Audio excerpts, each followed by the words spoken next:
او هغه ګناه دا ده چې زه په خپل لاس سره شهوت پوره کومه او ډېر کوشش مو وکړو چې دا ګناه پرېږدمه خو نشم پرېښودی نو ستاسو څه نصیحت دی؟ الجواب: زه درته په الله قسم خورمه روزانه زما نه دې سوال کېږي، ما په الله قسم وخوړو د الله په کور کې ګورئ ښه، که هغه د واټساپ په لارې او که هغه په موبایل باندې میسیج او که هغه د موبایل ټلیفون او که هغه بل څه ذریعه یې، خو ما نه دا سوال کېږي، دلیل دی په دې باندې چې دا ګناه عامه شوې ده په هلکانو کې او په جنکو کې هم. نو دا رور لا ښه و چې تپوس یې وکړو، نصیحت غواړي، او کومو چې دا خبره پټه ساتلې ده نو ښه په نقصان کې پراته دي. زه به د زړه د کومې نه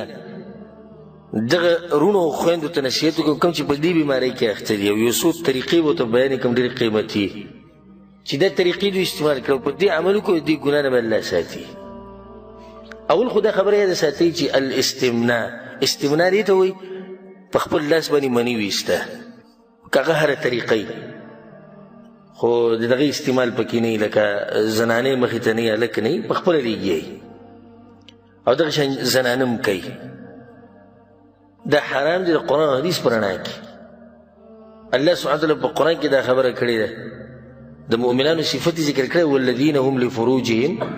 حافظون. مؤمنان هغه دي چې د خپلو عورتونو حفاظت کوي، الا علی ازواجهم وملکت ایمانهم، مګر دا چې د خپلو ښځو سره که عورت استعمالوي یا د وینځو سره نو بیا خو هېڅ خبره نه، فانهم غیر ملومین، الله وایي دوی څوک نشي ملامته کولی. سړی وایي چې په دې کې کوم ځای کې دلیل پکې شته که واوره مخکې الله څه وایي فمن ابتغى وراء ذلک، نو د دې دوو لارو نه علاوه که چا بله لار ولټوله فاولئک هم العادون، دغه ګناهګار دي، به دوی د حد نه تېروتې. دوه لارې دي الله دې ذکر وکړو، یو شهوت پوره کول د خپلې ښځې سره، دویم شهوت پوره کول د چا سره؟ د وینځې سره. درېیمه لار که هغه لارې په لاس باندې مني وباسي والعیاذ بالله پردې ښځې سره لګیا دی، که دی هلک سره شهوت پوره کوي، دا ټول په دې کې دننه راغلو، دا کار حرام دی. حدیث کې هم د عبدالله بن مسعود رضی حدیث دی، وی چې کنا مع النبي صلی الله علیه وسلم شبابا لا نجد شیئا، وی موږ ځوانان هلکانو د رسول الله خواته به ناست او سره نه و، لکه څه مال موږ څه نه و، غریبانانو ډېر ځوانان دي چې د رسول په خوا کې به ناست او به غریبانانو، او د رسول وسلم یو اوچت انسان د هغه اوچت سوچ د ملګرو حال احوال به معلومول، تپوس به یې کوو تا واده کړی دی نه دی کړی، کله به کې د رسول صلی دا حرص دی چې دی د ګناهونو نه بچ شي، او دی حق پرست عالم د هغه هم دا طریقه ځکه چې د عالم د امتیانو لپاره داسې لکه پلار د بچو خیال ساتي. نو رسول صلی الله موږ ته بیا نصیحت وکړو چې یا معشر الشباب من استطاع الباء فلیتزوج، تاسو کې څوک واده کولی شي نو ګوره واده وکړئ، د سترګو حفاظت به مو وشي، د عورت به مو وشي، او که څوک یې نشي کولی نو روجې دې نیسي. یو سړی به ته د حدیث ته خو وایي چې په لاس باندې شهوت پوره کول او په خپل شهوت پوره کول حرام دي، دلیل دې په ده خو نو په دې کوم ځای کې دي؟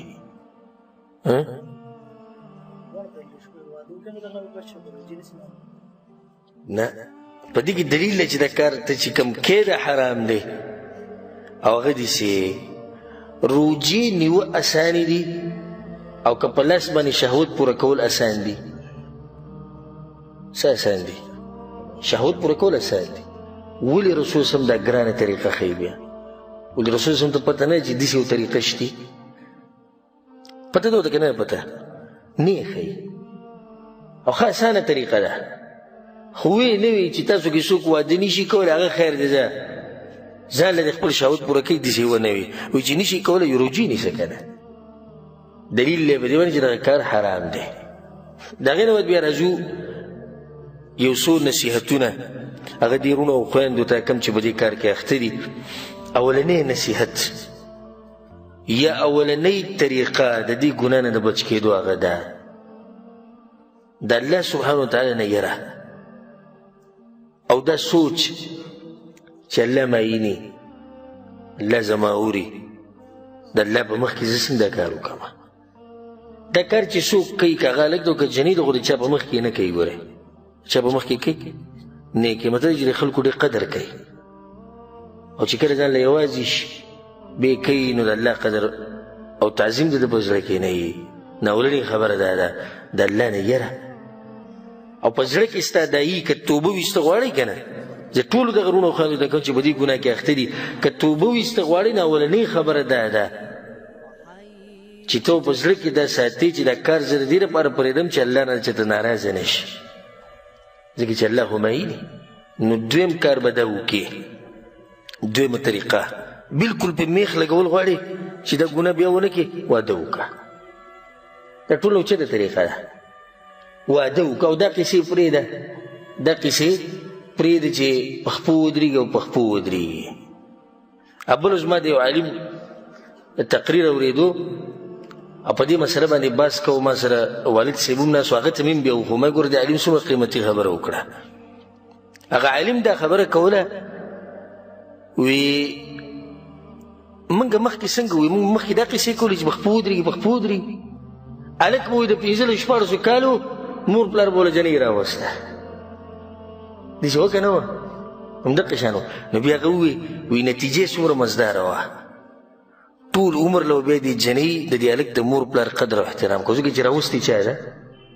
هغوی راوستې وه اوس وایي دوی لګیا هلک نه دی ولاړ هلک 13 کالو شي 15 شي خپلې پیسې وګټي ځان له واده وکړي نو بیا چې هغه چې دغه خواښې چې د انګور ته داسې کار ویلی کېږه هلک په خپله واده کړی او د هلک هم مور پلار ته په نوړۍ دغه خبره ږدي چې ما خپل واده پخپله کړ دغه یو قیمتي فایده ذکر کړه چې کله به د جنۍ به د مور پلار راوسته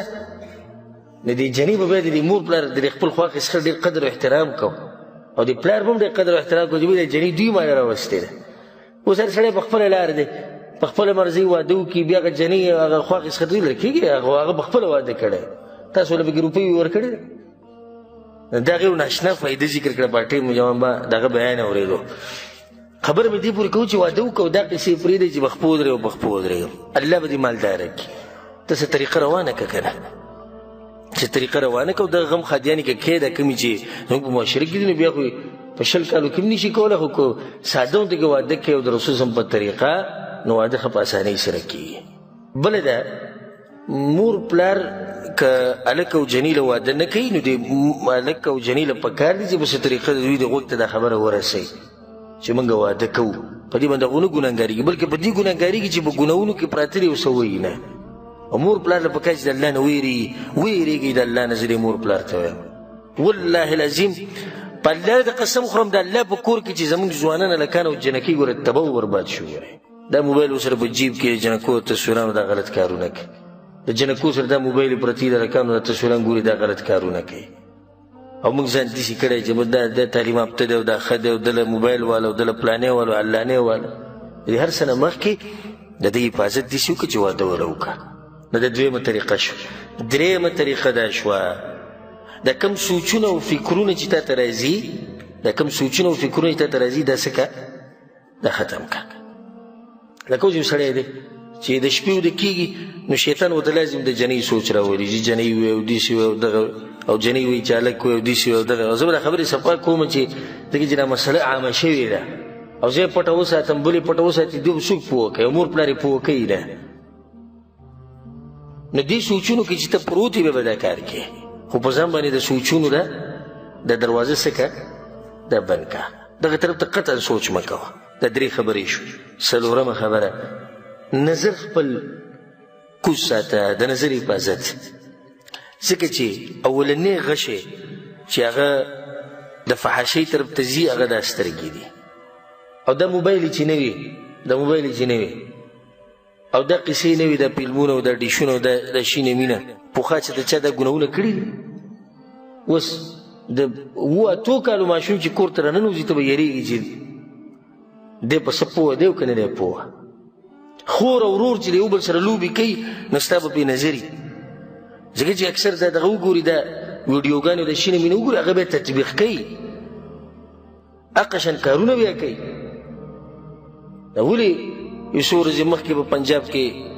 د 7 کالو جنۍ سره زیاتی وشو بیا ولې په مردان کې وشو او ولې په کراچۍ کې وشو ولې وجه یې دغه موبایل دی دغه موبایلو خلک دې ځای ته راورسول دې پوځي دی شهوت یې دې ځای ته راورسي چې دې ځای ته شهوت راورسي نو دی بیا نه د 7 کالو جنۍ ته ګوري او نه د 15 کالو جنۍ ته ګوري او نه بیا مور ته ګوري او نه بیا خور ته ګوري پرون مې ویډیو کته د 80 کالو بوډا په کراچۍ کې او د 7 کالو ماشومې ته لاس اچولی او خلکو رانیولی دی وایي د 80 کالو او د 7 کالو جنۍ ته لاس اچولی ولې وجه هم دقه موبایل دی او دا قیسې دي دا د خپلو کورونو کې د موبایل مه ساتئ او مه دا چې بس جنۍ کولاو کې ماله موبایل تا موبایل لیږلی هلک ماله موبایل تا لیږلی کور کې موبایل کافي دی که یو وي د ټلیفون دپاره رابطو دپاره خو هر یو سره جدا جدا موبایل او هغه ځان له په جدا کمرو کې ناستې ته دې څه خبرېږي ته دغونه څه خبرې نه د نظر حفاظت الله په قرآن کې څه وایي قل للمؤمنین یغضوا من ابصارهم او مؤمنانو سړو ته چې خپل نظرونه کوز ساتي دغه شان یو نصیحت هغه دا دی پنځمه خبره هغه دا شوه چې د هغه ځایونو نه ځان لرې ساته چې هلته د انسان کې د شهوت راوچتېږي هغه ځایونو له مه ورځه لکه بازارونه شو باغچې شوې کوم ځای کې جنکۍ ډېرې ګرځي راګرځي هلته مه ځه څو خبرې شوې 5 شپږمه خبره دا ډېره فایدهمنه خبره ده یوازې ډېر مه پاتې کېږه سړی یوازې شي دی دا ګناه کوي که هلک ته او که جنۍ د زه هغو ته دا وایم چې یوازې مه وده کېږئ یوازې کمره کې مه اوسېږه بیا به دا ګناه کوي ځکه چې کله کله داسې چې سړی یوازې شي او هلته تقوا نه وي د الله نه یره نه وي بیا دا ګناه کوي خو چې کله ورسره خوا کې څوک وي روري ملګری د جنۍ سره خوري موري نو بیا دا کار دا نه کوي او دا یو فایدهمنه طریقه ده ساتي چې یوازې چې څومره یوازې کېږي نو نقصان به در رسي نو کوشش دا کوو چې یوازې کېږي ډېر ما دا څو خبرې شوې 6 اومه خبره دا شوه په عباداتو کې ځان مصروفه کوي که نه په عباداتو کې چې کوم تا سره فارغه وخت دی نو په عباداتو کې ځان مصروفه کړه تا ته به ټیم نه میلاویږي د دې ګناه کولو 8مه خبره دا شوه چې هغه بیماریانو ته وګوره او په هغې کې سوچ وکړي کوم چې د دې کار د لاسه په انسان باندې راځي نظر کمزوری کېده غټه بیماري دا کوم سړی او ښځه شهوت په خپل لاس په خپله پوره کوي د دوی نظر کمزوری کېږي اعصاب کمزوری کوي دماغ کمزوری کوي او دغه شان عورت هغه څه شي هم کمزوری شي عضو تناسل چې کوي هغه کمزوری شي په ملا باندې دردونه راشي دا نن سبا د ځوانان چې کوم دي ډېر پکې داسې دي چې دا د ملا دا تکلیف او بیماریانې په وختي راغلي نو د هغې ډېرې وجې کېدی شي خو یو وجه یې دا ده چې په دې کار کې اخته دي د هغې د لاسه د ملا دردونه او دا هر څه پرې راغلي دغه شان بچي نه کېږي داسې سړي چې کله پکې یو سړی داسې درجې ته ورسي چې بلکل دا نشه ده نو بیا د هغه نشه شي نو بیا بچي نه کېږي ځکه چې هغه جراثیم چې څومره هغه ټول څه شو هغه ضایع شو اوس یو هلک ته 15 کالو په عمر کې واده وکړو او د 15 کالو په عمر کې دی بالغ شوی 10 کاله د دا کار کړی دی په دې د ورځې څو پیرې کړی دی نو لکه ده چې 10 کاله په واده کې تېر کړي نو دی به څه بیا بچي به د ویشي څه به د زور او طاقت وي ځکه چې 10 کاله خو هغه مخکې تېر کړي دي لکه ته وایې چې واده یې شوی دی ځکه چې خو په دې ګناه کې اخته دی که نه او زه به دا خبرې تاسو ګورې ښه صفا کوم چې موږ به ښه پوه شو ښه دغه شان د دې د لاسه دا بیماري هم لګي چې سړی د ښځې د ساتلو بیا نه وي کمزوری شي سړی د ښځې د ساتلو نه وي نو بیا ښځه چېرته د فحاشۍ لر ځان له بیا لټوي والعیاذ بالله او دی وشرمېږي په دنیا کې هم او په آخرت کې هم دغه شان دې ته پکې سوچ پکار دی چې څومره تکلیف تا ته میلاویږي دا په مخه لامبلو سره جمع به تکلیف به دته بیمار بیا به ملامبې د خلکو په مخ کې اکثر خلک پې شکیان شي چې ځي کې میلمه یا خپل مشران